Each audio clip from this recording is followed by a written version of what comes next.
இந்த வீடியோவில் 2 விஷயத்தை பற்றி பார்க்க போகிறோம். ஜெஃப்ரி அப்படிங்கிற அந்த எச்சக்கலை இருக்குல்ல, அது வந்து சௌந்தர்யா குரலை மட்டுமே வந்து மேக் பண்ணலை, சௌந்தர்யா பாடி லாங்குவேஜ் இருக்குல்ல அதை வந்து மேக் பண்ணியிருக்கான்.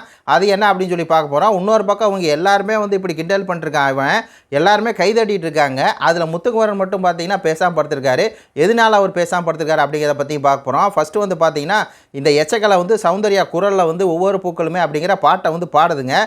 அந்த பாட்டை வந்து பாடிட்டு இருக்கும்போது பக்கத்தில் பாருங்கள் ரஞ்சித் உட்காந்துருக்கார். அவர் பாருங்க கைதட்டுறார். ஏன்டா ஒரு பெண்ணை வந்து மார்க் பண்ணிருங்க, அந்த ரஞ்சித்துக்கெலாம் வந்து வயசாச்சு, அந்த ஆளுக்கெல்லாம் அறிவு இருக்கா இல்லையா அப்படின்னு தான் கேட்கணும். இன்னொரு பக்கம் அந்த சத்யா அப்படிங்கிற ஒரு கேவலமான அவன் என்ன பண்ணுறான் பாருங்கள், வாயை பொழந்துக்கிட்டு அந்த பாட்டை பாடி என்கரேஜ் பண்ணிட்டு வந்து உட்காந்துருக்கான். இந்த ஜெஃப்ரி என்ன பண்ணுறான் அப்படின்னா சௌந்தர்யாவோட பாடியை வந்து இது பண்ணுறான்.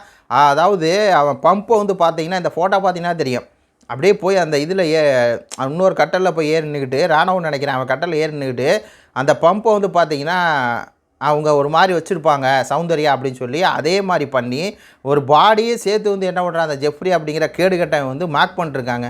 இதெல்லாம் எந்த மாதிரியான ஒரு மார்க்கிங்னே தெரில.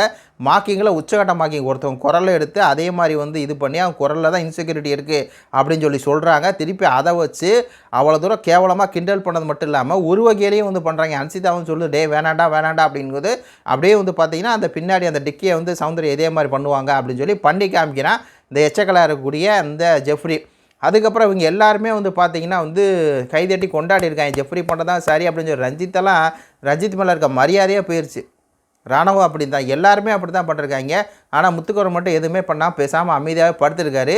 அவர் எதிர்த்து கேள்வி கேட்டிருக்கலாம், ஆனால் எதிர்த்து கேள்வி கேட்கல. ஆனால் இவங்கள மாதிரி ஒரு கேடுகட்ட வேலையை வந்து செய்யலை. அவனை கைதட்டி என்கரேஜ் பண்ணி நல்லா பண்ணுற அப்படிங்கிறதெல்லாம் வந்து கேவலமாக இருக்குது. இது உடைய கருத்துக்களை சொல்லுங்கள். நன்றி, வணக்கம்.